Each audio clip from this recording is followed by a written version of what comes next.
start recording. Share screen.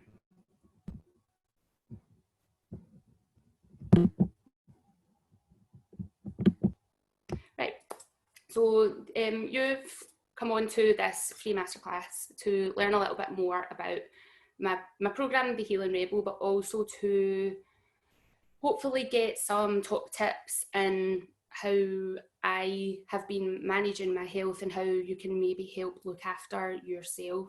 So some of you may have already done the Healing Rebel quiz and have been given an idea of what is out of balance for you at the moment. Now, if you haven't done the quiz and you're thinking of no idea what you're talking about, don't worry about that. I will go through that as we go through the information on here. So just to introduce me,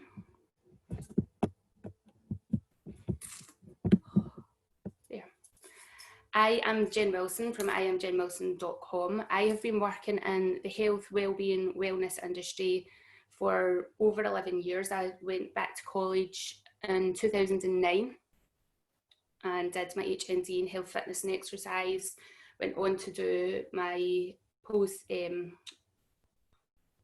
degree in sport and exercise science, and then since then I'm like the course junkie. I am always signed up for at least one course and I'm learning. The ones that are on the screen just now are sort of some of the most recent and most relevant qualifications that I have done that help me understand about health. I started to get interested in this probably around 2002 after I had come back from working overseas and had put on a lot of weight and needed to know more about how to look after my own health. So I did that by starting to investigate how to eat better, how to think better, how to move better, and gradually over time I have been able to manage some things really well and not manage some things quite so well. So March 2017, I got diagnosed with Crohn's disease, which to me was completely unexpected. I'd never had any gut health problems before. Nobody else in my family has it, so I'm first generation because they say that it can be genetically passed on. And when I started initially looking at Crohn's disease, I really didn't feel like I fitted the template of somebody who would maybe get this kind of disorder. But then when I started digging a little bit deeper and understanding what the root cause of chronic inflammation was, my story started to become a bit clearer. I very rarely got 4 hours sleep a night, never mind the 7 or 8 that were kind of recommended to get.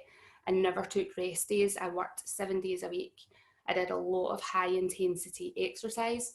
There was some points of my week that I was teaching over 20 classes plus going to college or uni. A lot of those classes, some weeks where I was like teaching 15 spin classes and I was just on the go all the time. I thought that you could rest when you were dead. Sleep was for the weak. Kind of lived in that mindset, which I thought, because I had the energy to do it, I thought that that was okay and could keep going and keep going. I was always eating on the run, and I've since discovered that the foods that I was eating were actually causing more imbalances, even though they are what we, in those air quotes, consider healthy foods. For me, they were creating more imbalances and more disruption in my body. But learned all this sort of stuff in hindsight. I was also an absolute expert at suppressing emotions. People knew me as somebody who was very strong. I never cried at things. When my feet get swept away from me, I just got up and went, oh, well, it's fine, and kept going. I never dealt with any kind of emotions. So once this diagnosis came up, I was put on to immune suppressing medication, which I responded to in some cases very aggressively and had really bad side effects, but I was also getting the benefit of it, so I started to heal really fast as well. And then I managed to get off all the medication for over a year, and I was completely symptom free of Crohn's for 18 months. And then my gran passed away January last year, and I slipped into a flare because I had stopped tuning into what was going on in my body. I'd forgotten a lot of the stuff that I had already learned.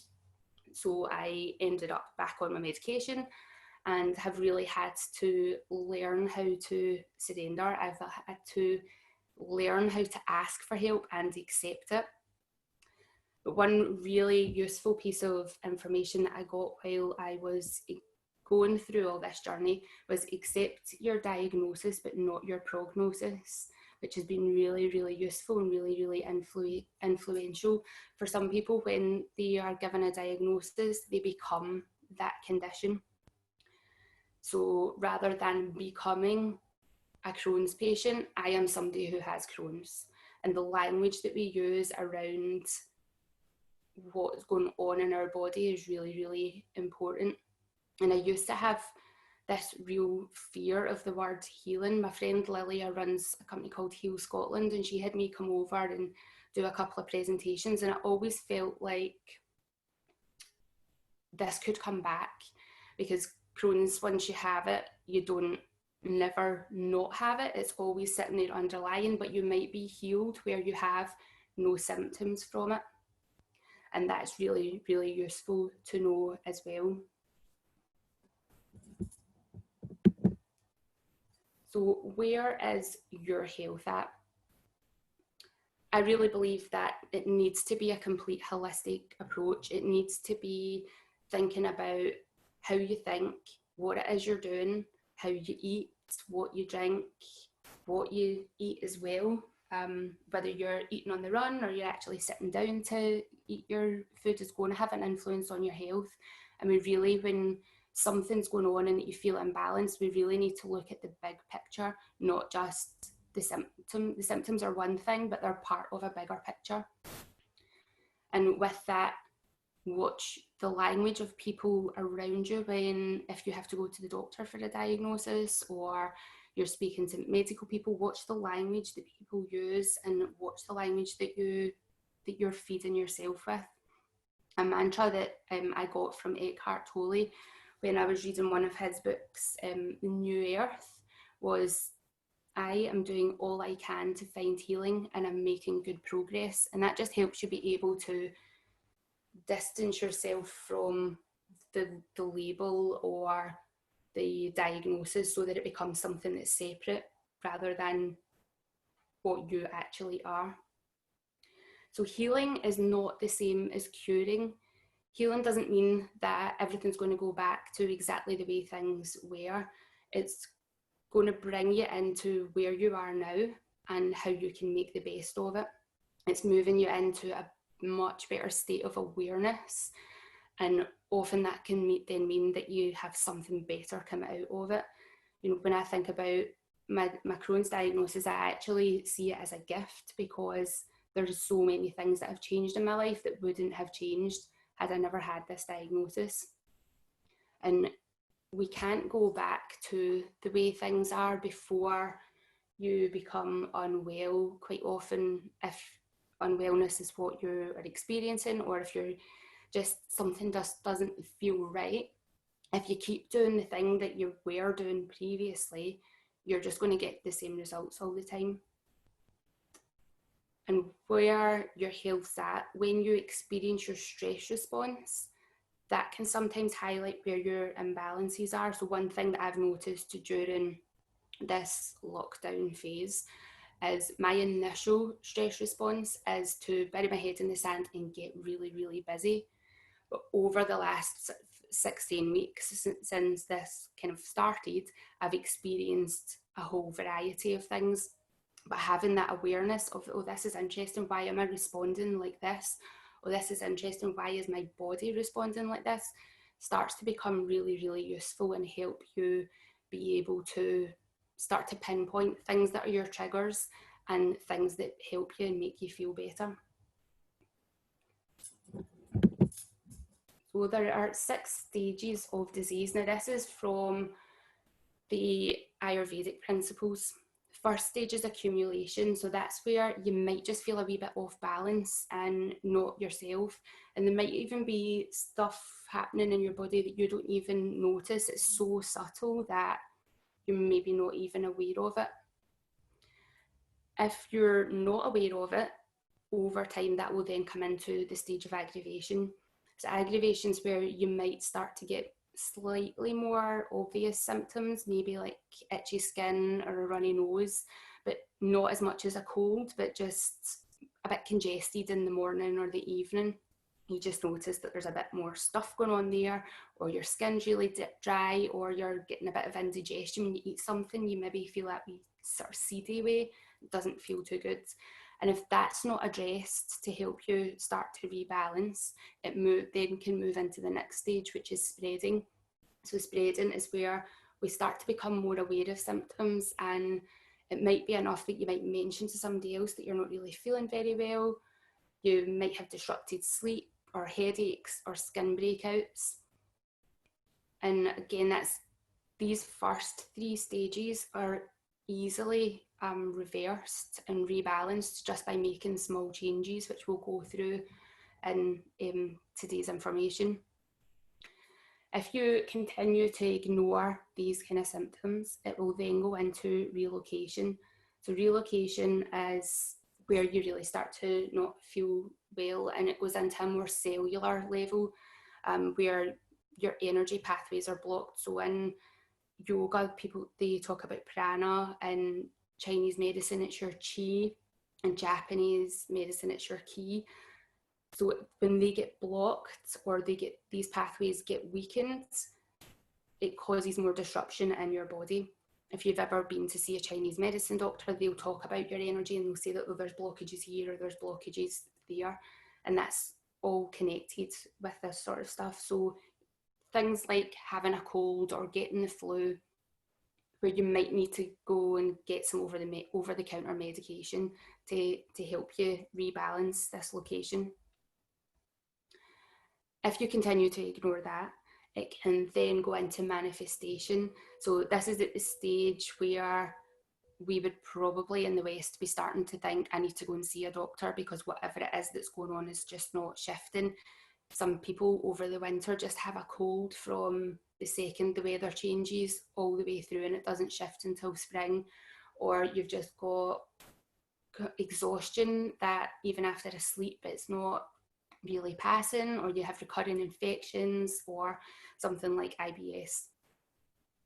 And then if that continues to be ignored and you don't do anything to address these imbalances, that's when the manifestation then becomes chronic disease. And this is the stage that we really want to avoid. But if you're already there, then accepting it and working with what's going on to help you address the imbalances.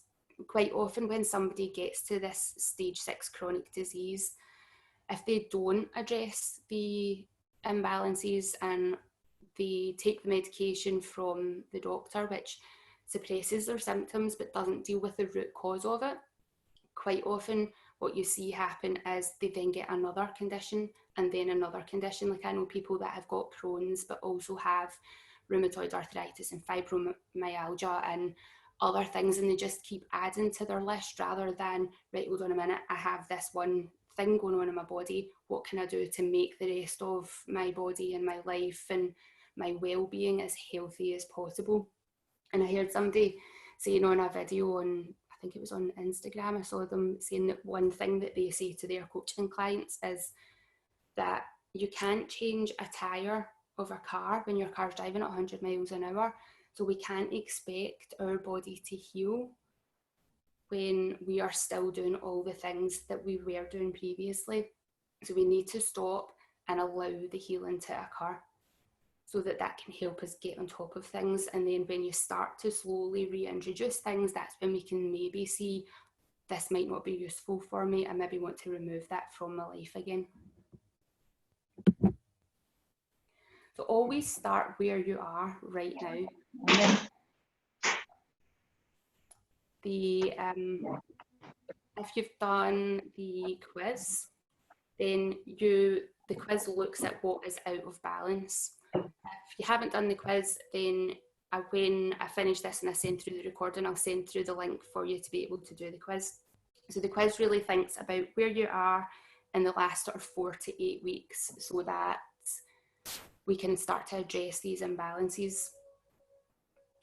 So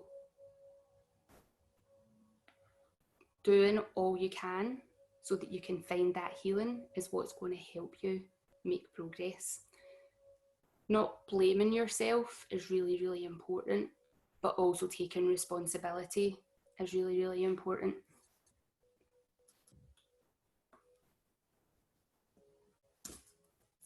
So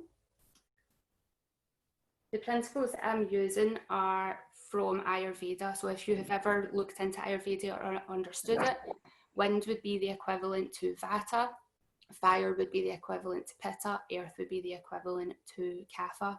Now, we are a blend of all three of these. There might be times where you think that you feel like you're a combination of two of them. You might find that if you've done the quiz and you've read it, you think that doesn't really sound like me, but one of the other types sounds more like me. It could be that your nature or your constitution is a different type from what's out of balance right now. And I'll go through each of these individually. These are connected to your body, to your mind. They're also connected to the seasons of the year, the times of the day, different periods of your life, so childhood, middle age, and old age, and then also your menstrual cycle as well as included in these. So if we look at the next slide, we have basic information that's useful for everyone.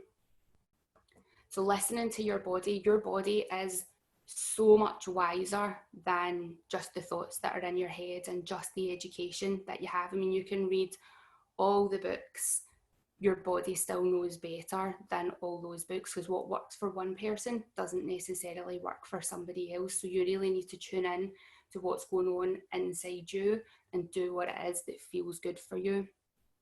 Having a routine that works for you, that you can change as and when you need to. So you might need to change your routine seasonally, you might need to change your routine within your cycle, you might need to change your routine if you're not well and you need to adjust some things, and then when you become well, change that routine back up. So useful things that I find that are good for routine are things like dry brushing, warm oil massages, finding a type of meditation that works for you, movement. So whether that comes in the form of activity or exercise or whatever, you need to move your body. As I always say, movement is medicine. Get time outside so that you can get fresh air, you can get your vitamin D, you can just be in nature, and doing things in that routine that are going to prepare you mentally, emotionally, and physically for the day ahead. So if you're going to be sitting at your desk all day, you're wanting to move in a way that's going to get your blood moving and get your heart rate up so that you are prepared for the day. If you're going to be on your feet all day, then you might want your routine to be something that's a little bit more grounding and do some mobilization work so that it's prepared for being up on your feet all day. And for some of those things that are in that routine, you can combine them. So for some people, going out for a run is a meditation. So that's like ticking 2 boxes at the one time. Practicing breath work. We all breathe every single day, all day long. It's the first thing you do when you're born. It's the last thing that you do when you die. But we don't quite often give enough attention to how we breathe. When I start working with people and they bring attention into the breath, a lot of people notice that they breathe just into the top of their chest. They're not allowing the breath to go right in, to go right deep into the lungs and making full use of that. So practicing different types of breath work. So you've got things like belly breathing, so really allowing the belly to relax when you're taking your breath, and 4-7-8 breathing technique, where you're inhaling for a count of 4, holding for a count of 7, and then exhaling for a count of 8. There are other breathing techniques where increasing the duration of your inhale and allowing a regular exhale, or having a regular inhale and slowing down the exhale. That all really influences into your nervous system. So depending on what you need, whether you need to stimulate yourself or whether you need to reduce down and really calm yourself, different techniques will help with different requirements. Making sure that you get an appropriate amount of sleep every night. So ideally we're aiming for around 7 to 8 hours of night. There are some people that can get away with having a bit less than that, and I'll go into that when we go into the individual different body types. But making sure that when you wake up, you feel like you're well rested and ready to take on the day. Moving your body every day, like I've already said, movement is medicine, and doing the appropriate kind of movement that is suitable for your body type, which I'll go into as well when we go through the different body types. The food and drink that you are consuming all influences your body type, so trying to make sure that things are as fresh as possible, organic where possible. If you're eating meat, making sure that it's coming from a good source, that there's not lots of toxins and it's been treated in a good way, so that the stress of the animal isn't put into the meat when you're taking that on. Getting outside into nature is so healing. Like I've started since lockdown, I've been going out into the park every single day, going for a walk around the park and just being in nature, seeing nature, watching how it changes has just been so useful to help. And if you have access to a garden, getting your hands in the dirt is so beneficial for your gut microbiome. So making sure that you are getting some good bacteria on your skin and in your environment. If you're always inside from morning to night, you'll be getting recycled air, you'll not be getting a good variety of different bacteria in your air, and that's really useful for your health.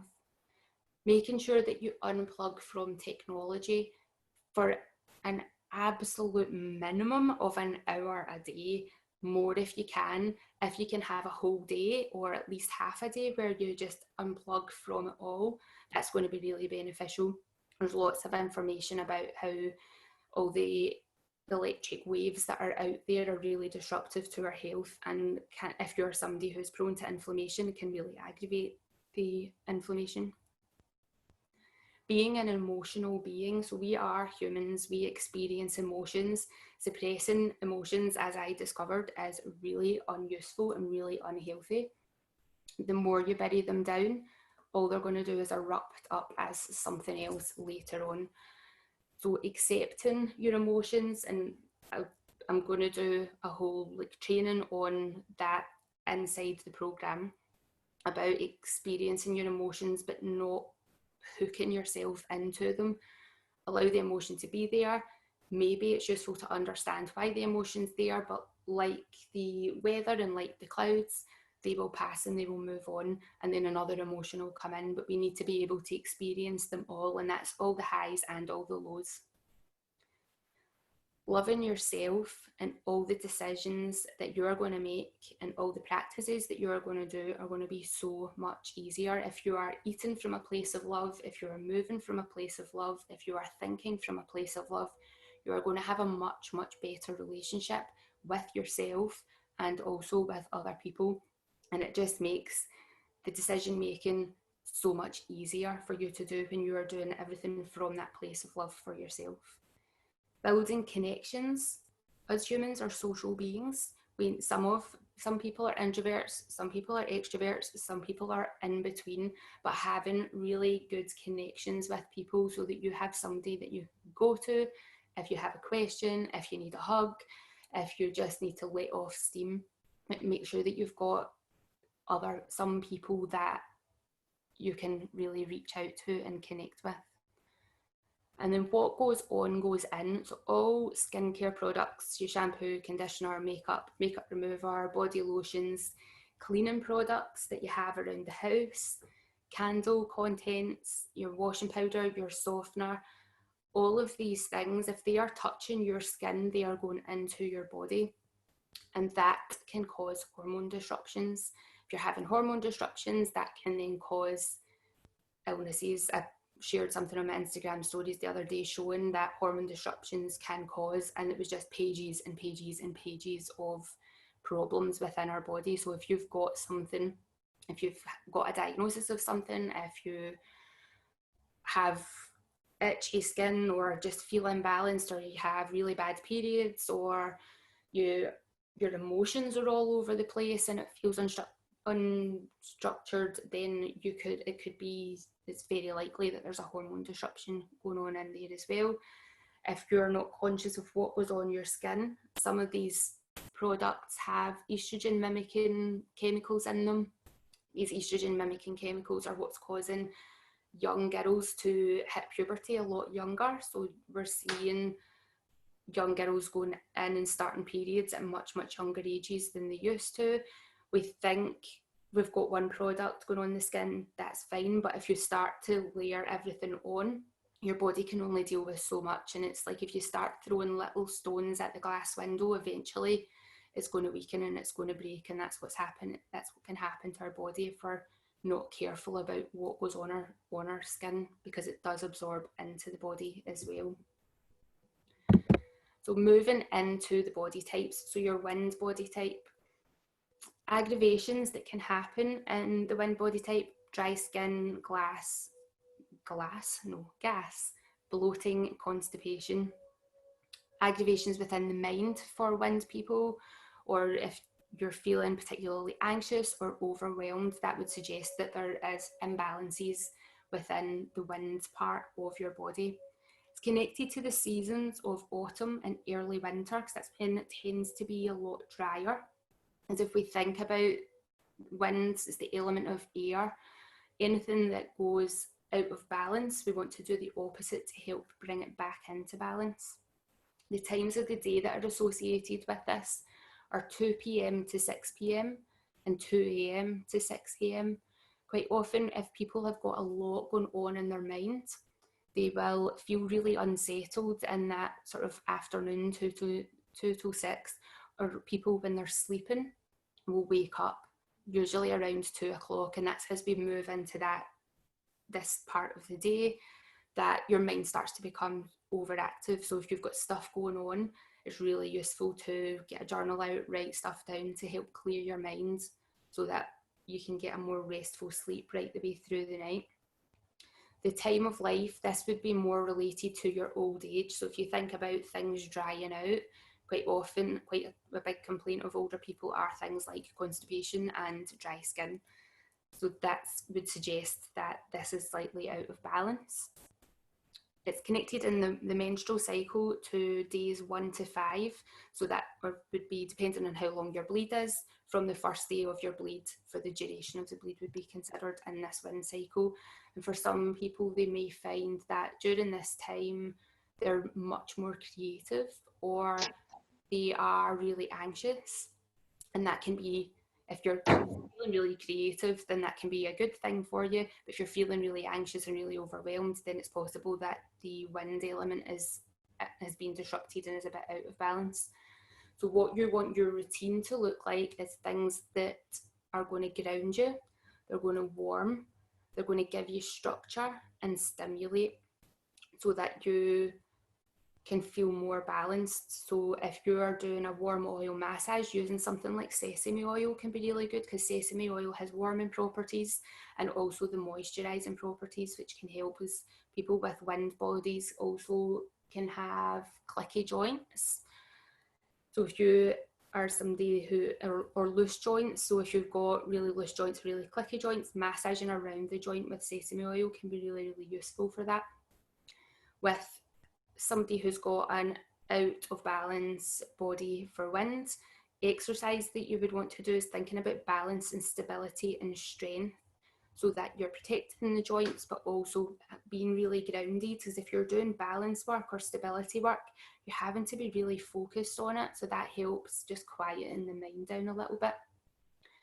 When you have things like problems with winds or constipation, could be your digestive system is not strong enough. So having something like warm ginger tea before you eat can be really useful to help stimulate your digestive system, and drinking mint tea after you've eaten, two really useful herbs that you can use to help stimulate and support the digestive system. When you're thinking about foods and beverages that you want to consume, if you have got disruption in the wind part of the body, is things that are going to be warming for you and moisturising.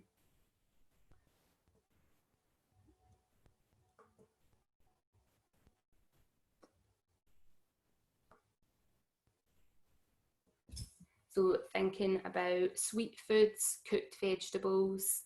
You can have some grains and seeds, but you would want to avoid dry, like things like dried oats, but you could have cooked oats so that they're moisturising and really beneficial. Things that you want to avoid are things that are going to dry you out. So raw veg can be really unuseful if your wind part of your body is disrupted, because your digestive system's not strong enough to be able to break that down. You eat raw foods, there's a lot more work has to go on to be able to break that down. If your mind is out of balance for your wind type, you again want to think about things that are going to help ground you, warm you, some structure into your days, having a really routine structure, and again stimulating. If you're out of balance here, you can feel like really scatty, anxious. When you're in balance with it, you're going to feel really creative, like you can get into a flow and you allow the emotions to come and go rather than getting really stuck on one. If your wind is out of balance, it's really useful for you to set a good structure to the day and be really disciplined to stick to it. Sometimes giving yourself like rewards for tasks can be really, really useful. For example, I'm going to get this bit of work done. Once it's done, then I'm going to reward myself with watching an episode of whatever your favourite show is, or I'll book myself in for a massage at the end of the week or something like that that's going to be really useful for you.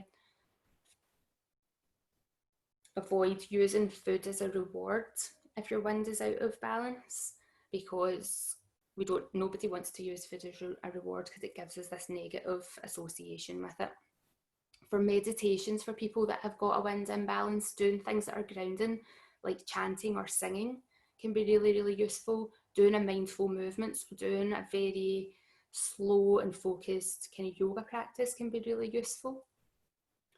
Drawing, colouring in, things that are just going to help calm you down, but not necessarily, you might find it really challenging to sit silently and sit in stillness. You might find that actually aggravates you more than being able to do something that you maybe can feel a bit creative within that. So we move on to the fire body. So your aggravations, if you are aggravated with fire, is things like inflammation, ulcers, heartburn. Aggravations in your mind is anger, overworking, perfectionism. The season that's associated with fire would be summer. The times of the day, 10 a.m. to 2 p.m, where the sun's usually known to be at its hottest, and then 10 p.m. to 2 a.m. So we want to try and get into bed so that we're asleep before this comes up. As people who get a second wave, it's usually because they've moved into this fire system and the heat has started to regenerate in their body. The time of age that this is your working life. So where you need to be focused and driven would be this time of life. Within your menstrual cycle, it's from day 14 of ovulation right up until your period starts. So if you're imbalanced here for fire, things that you want to consider doing is calming the body down, calming the mind down, creating cooling, soothing, and also hydrating, because if you think of things being really hot, they'll dehydrate really quickly. For exercise, when you've got an imbalance, you've probably got excessive energy that you need to burn off. So doing things like strength weight training, boot camps, HIIT exercise, where you get that fast, sharp, quick burnout of burning up the energy so that you can then rest for the rest of the day. So food and drink, for people that have got fire imbalance, you've got a really strong digestive system. So if you add more heat to it, that can cause problems like ulcers, acid reflux, heartburn. So you want to avoid spicy foods, would probably be advised, especially during the summer if you're more prone to this kind of imbalance. and also avoiding those spicy foods at the times of the day, so that 2 p.m., 10 a.m. to 2 p.m., you would want to try and avoid any spicy hot foods in that window. Because people with a fire type body can build muscle really easily, you tend to not need quite so much protein in your diet. So you can get away with not having to eat as much protein if protein is not something that you enjoy having.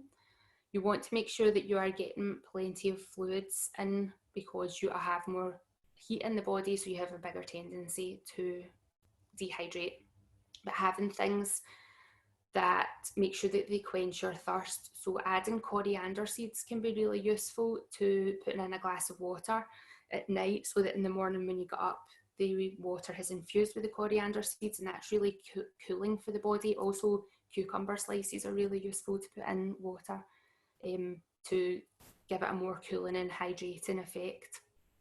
Now, fire people can get away with having about 6 hours sleep, because you have a tendency to sleep really, really deeply when you're in balance.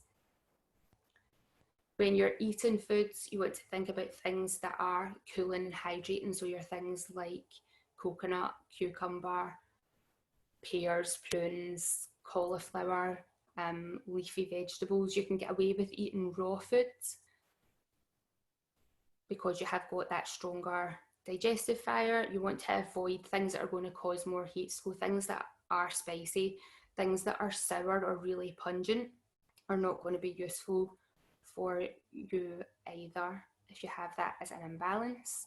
If your mind is imbalanced, you want to do things again that are calming, cooling, soothing and hydrating.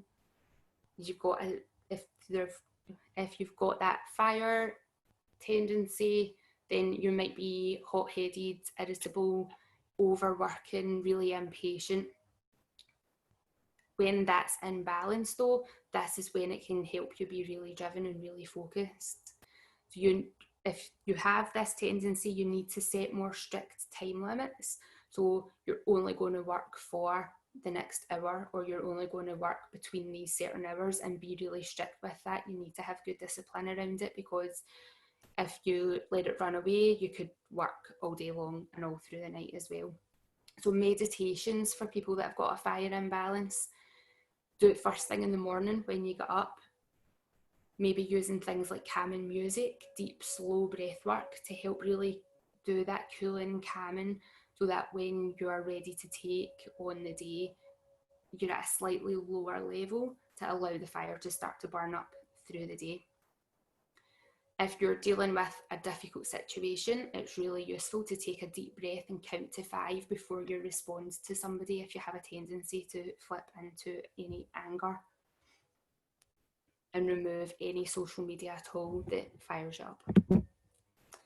And then the last body type here is your earth. So aggravations that tend to happen here: being stubborn, holding excess weight, stubborn excess weight, mucus, so tendency to colds, always feeling bunged up, always feeling congested. Aggravation in the mind, people tend to be more depressed, a bit possessive, a bit greedy. The seasons that are connected to this are the late winter, early spring. So when you've got that more damp and cooler kind of weather, times of the day that are associated to this are 6 a.m. to 10 a.m. and 6 p.m. to 10 p.m.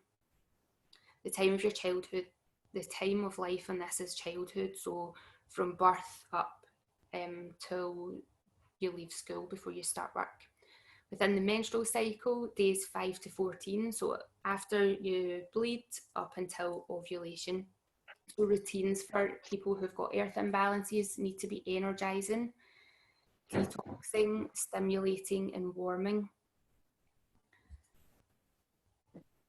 So it can be, for people that have got too much earth, it can be really difficult for you to move weight. So you need to think about things that are going to get the blood flowing, going to get the lymphatic system moving. So you want to be a bit more upbeat and doing things like that in the morning. So dry body brushing is really good to help stimulate the lymphatic system, to help stimulate the circulatory system. Doing movement first thing in the morning is really useful. again, the warm oil massage with sesame oil is going to be really good. That will help move and drain the lymphatic system. People who have got earth qualities have really good endurance. So for exercise, for doing that, things like long distance running, cycling, hill walking, swimming, these kind of exercises are really good so that you can get the heart rate up, so that helps get the blood pumping, but you've also got lots of energy that you can work with to keep you going. So it might be useful to have somebody that can help you be motivated and accountable if you have a tendency to think about it and then never actually do anything about it. You want to have food and drinks that's going to be stimulating your digestion. So again, that warm, fresh ginger tea before a meal and mint tea after can be really, really useful to just get things going. And then thinking about the foods, you want to have things that are more pungent and bitter, so that that helps warm and stimulate the body, and avoiding things like are heavy in oils and fats and dairy and things that are really like cooling and damp creating. For your routine, for your mind, again, thinking about energizing, cleansing, stimulating, warming, because people who are out of balance with earth can be that sort of possessive and greedy, going in and doing a whole overhaul in your like cupboards, clearing out, detoxifying your house. That can be really useful to help you learn how to let go of things. Your routine, small and stimulating tasks so that you keep motivated and that you keep going. Maybe doing something that's volunteering work can be really useful, because somebody who's in balance with earth is really nurturing and really kind of motherly, for want of a better word. So to tap into that side can be really useful as well, and that can help keep you motivated and keep you going. So with these things, I always recommend that you review it every 4 to 8 weeks. So like the weather, everything's changing, and how we do anything is how we do everything. So if we can review this every 4 to 8 weeks, it means that we're learning to stay on top of things, so that once you start to learn what your go-to behaviours are, what your go-to experiences are, you will start to notice things a lot faster, rather than wait until you do a review 4 to 8 weeks later and then notice that loads of things are out of balance, but maybe in one of the different body types than where they originally started. So that is good news, that we are like the seasons and we are always changing. Our bodies are really, really sensitive to environmental changes. So reviewing and assessing continually. So if you've been on holiday for 2 weeks and then you come back to work, your experience in both of those is going to be really different.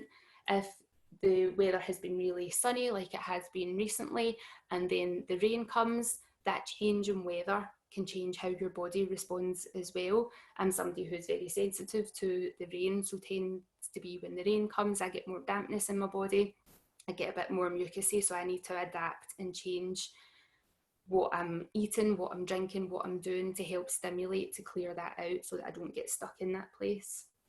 And all this understanding it's all within you, and you just need to be able to learn to tap into it so that you are learning and understanding, so that we don't end up going through to stage 5 and stage 4, stage 5, stage 6 of the 6 stages of disease. If you've got a handle of it and you can start to notice these things in stages 1, 2 or 3, then you're going to be able to move on with it a little bit better. So if you've done the quiz, the advice from the report all is emailed through to you. That's a really good place for you to start. If you follow that, it's enough to get you going. You might look at some of the stuff and think, oh my God, I've got so much stuff that I need to do. Don't let yourself get overwhelmed by it. The purpose of doing all this stuff is to help you strip away the things that are no longer useful to you, that are not beneficial to you. So it's being able to drop things that are not useful to bring in things that are. And when you bring in those things that are more useful, you're going to feel more energized, you're going to feel more motivated, you're going to be able to feel more capable of dealing with whatever life is thrown at you, because it just sometimes feels like it never stops throwing things at you. So we want to look at being able to help keep that balance in. We're bringing awareness to the language that we're using. So if you think about, I am battling this, or I am fighting with this, that's putting your body into quite a negative place, because it feels like a lot of effort. If you're in a battle or a fight, you're using a lot of energy, whereas if you're going with the flow, you've got a lot more energy to go to. With the program, there you go. So the 8-week Healing Rebel online program is going to be launching on the 1st of August, which feels crazy that we're even talking about August. Within that, on the app, there's 25 online sessions that are Pilates, yoga, there's meditation. Some of them are specific to different body disruptions to help soothe or stimulate them. They range from 10 minutes through to 90 minutes, depending on what you need. We're going to be doing video training sessions that are going to include things like sleep hygiene to help you improve your sleep, breathwork exercises, looking at your values, and your mindset. Interoception, so that's being able to tune in and become more aware of what's going on within your body.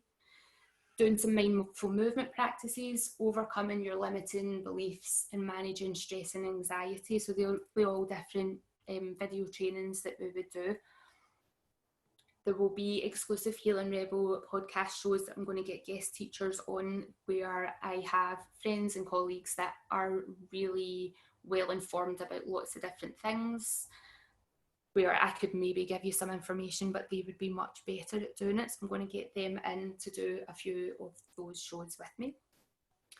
You would also get a copy of the Healing Rebel journal, so that you can document what is going on throughout the process.